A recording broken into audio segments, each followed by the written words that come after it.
جزءنا اللي فات كان خلص على إن بالرغم من إن إدنا كانت مريضة، بس فجأة بتظهر قدام العمال وهم بيسدوا فتحة النهر، وبدأت إنها تشجعهم على الاستمرار.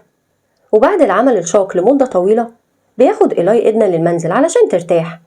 وتاني يوم إدنا لما بتصحى من نومها بتلاقي إن الضمادات حول رقبتها متغيرة، فاتسألت إذا كان إيلاي هو اللي غيرهم أثناء نومها قبل ما يروح للمدينة، وفكرت في مدى انشغاله من يوم المطر والعمل اللي قام بيه من غير ما يتكاسل علشان يسد الفتحة قبل ما تحصل أي عاصفة تانية. وبعدين بتدخل عليها خادمتها روي وبتبلغها بإن إيلاي أحضر لها فساتين جديد علشان تبرز جمالها، وده خلى إدنا تتلعثم في الكلام ما تبقاش عارفة تقول إيه من المفاجأة. وبتكمل لها روي كلامها بإنها أجمل سيدة هي شافتها على الإطلاق.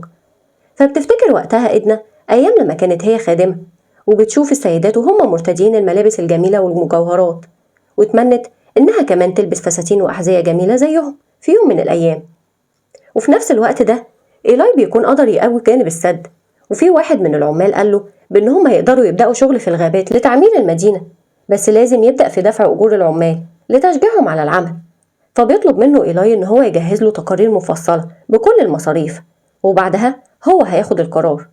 وبيأمره كمان بإن هو يجهز تقارير بالمصاريف المطلوبة لبناء أبراج مراقبة على الحدود، لأنه لما كان بيتجول في الغابة بيقرر إن هو يعين جنود لحراسة الحدود لأنها فيها نقط ضعف كتير، واللي من خلالها تم نهب البلد قبل كده.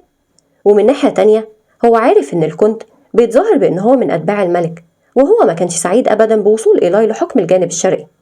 ولما كان إيلاي بيتمشى في الغابة بيظهر رجلين مشبوهين وهما ورا الشجرة، وبدأوا هما الاتنين يتسللوا وهما بيزحفوا على الأرض، وبيتسألوا ليه إيلاي موجود في الغابة بعد شهور طويلة قضاها داخل القلعة، وبيتسألوا إيه اللي خلاه حاسس بالمسؤولية وبدأ بزيارة أراضيه.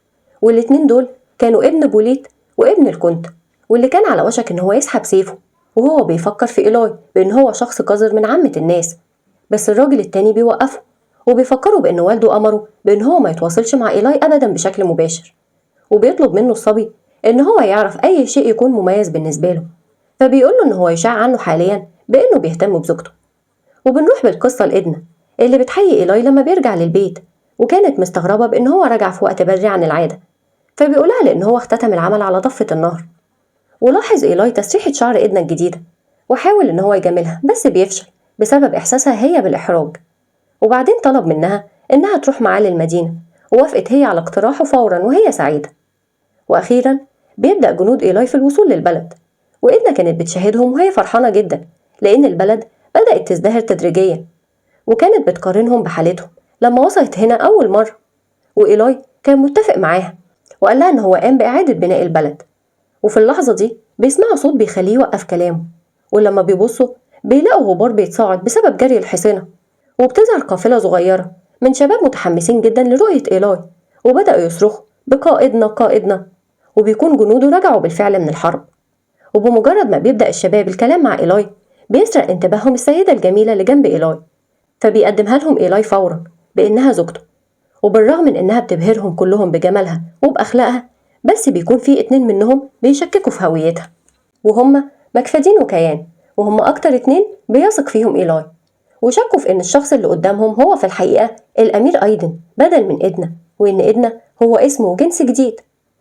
إيلاي قدم إدنا لكل جنوده، وهي بدأت تحييهم بلطف كلهم ما عدا واحد بس هي اتعرفت عليه وهو كيان. وقتها هي حست بالتردد للحظة، بس قدرت إنها تتخطى الموقف بسرعة، وابتسمت له وعبرت عن سعادتها بلقاء الجميع. وقبل ما يسيبهم إيلاي ويتجه لغرفته بيطلب منهم إن هم يعاملوا أهل البلد وخدم قصره بلطف، وحذرهم بإن هو هيعاقبهم بشدة في حالة سوء السلوك. فبيحس كل الجنود بإن هم فرحانين لأنهم اتفاجئوا بمدى لطفه في معاملة زوجته، وإن هو بدأ يهتم برعاية الناس.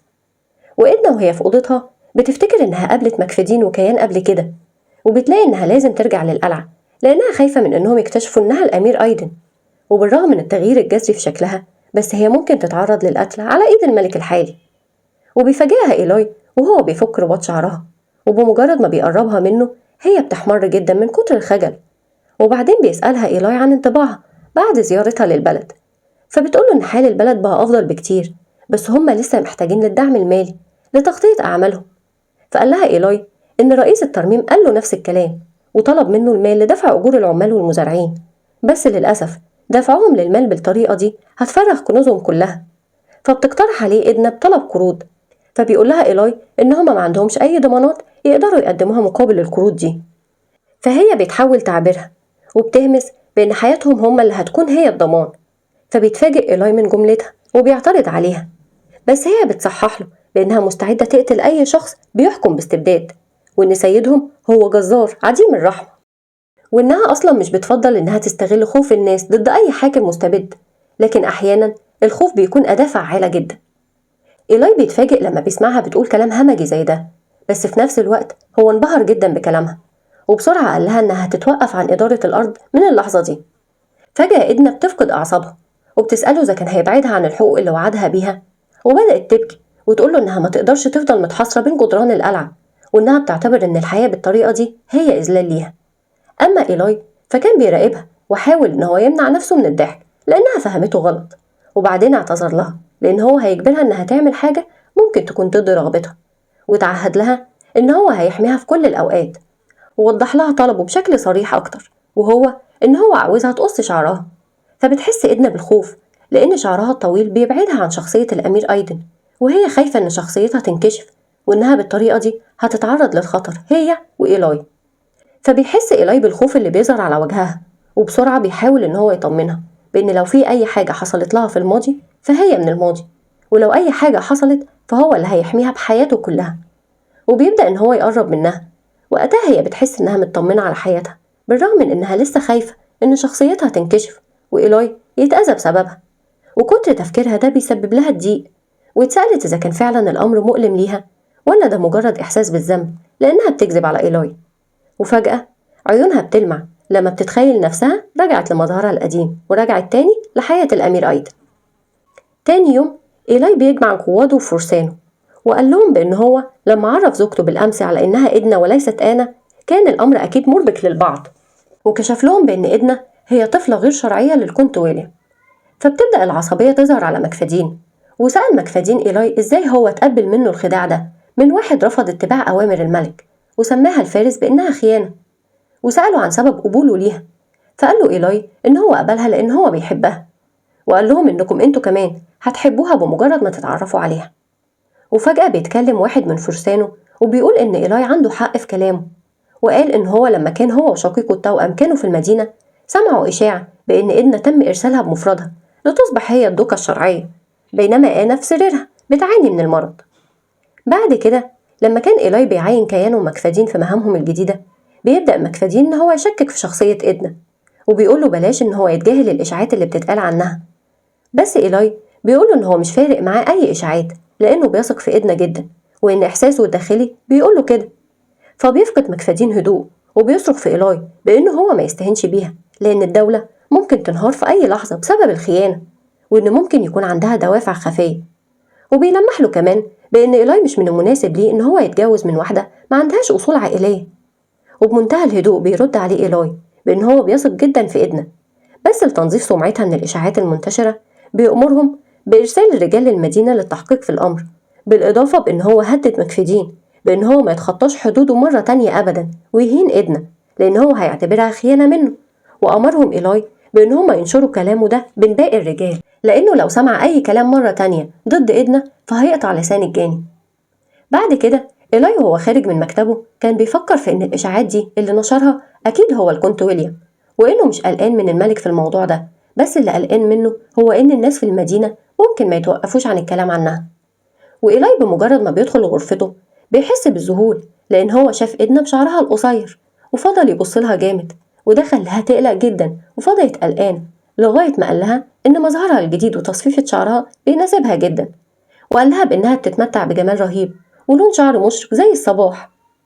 وإدنا لما بتسمع منه الكلام ده وجهها بيحمر جدا وقلبها بينبض جامد، وسألت نفسها هي ليه فجأة حست بالتوتر من مغازلته ليها. وبسرعة إيلاي بيلاحظ توترها وبيسألها عن سبب خجلها، فهي بتبعده عنها وبتقوله إنها مريضة بالدوار. بعد كده بيطلب منها إيلاي إنها تحاول تخلي رجالته يثقوا فيها لأن معظمهم مش بيثق فيها، لأن هو عاوزها تكون مسؤولة عن معظم المناطق في البلد، وبيسألها إذا كانت هي هتقدر تتحمل المسؤولية دي. فبترد عليه إدنا من غير تردد بإنها أكيد هتقدر. فبيقرب منها إيلاي وبيطلب منها إنها تاكل من غيره لأن هو عنده عمل مهم هيقوم بيه. وبمجرد ما بيخرج إيلاي من الغرفة بتترمى إدنا على السرير، وبيكون وجهها أحمر من الخجل مع صوت ضربات قلبها العالية، وبتبدأ تفتكر مواقفها معاه، وإن كل موقف فيهم فيه لفتة لطيفة منه ليها، وتفكيرها ده بيخلي قلبها ينبض أسرع، وده بيخليها تفقد أعصابها وكأنها بترفض إنها تعترف لنفسها. بس في الآخر هي بتعترف فعلا بإنها وقعت في حب إيلاي بجنون. كده خلصنا جزئنا النهاردة. ما تنسوش إنكم تدعموني باللايك والاشتراك، وتعملوا لي شير لفيديوهاتي مع أصحابكم علشان تشجعوني إني أنزل لكم فيديوهات أكتر وأكتر. وإلى لقاء قريب. سلام.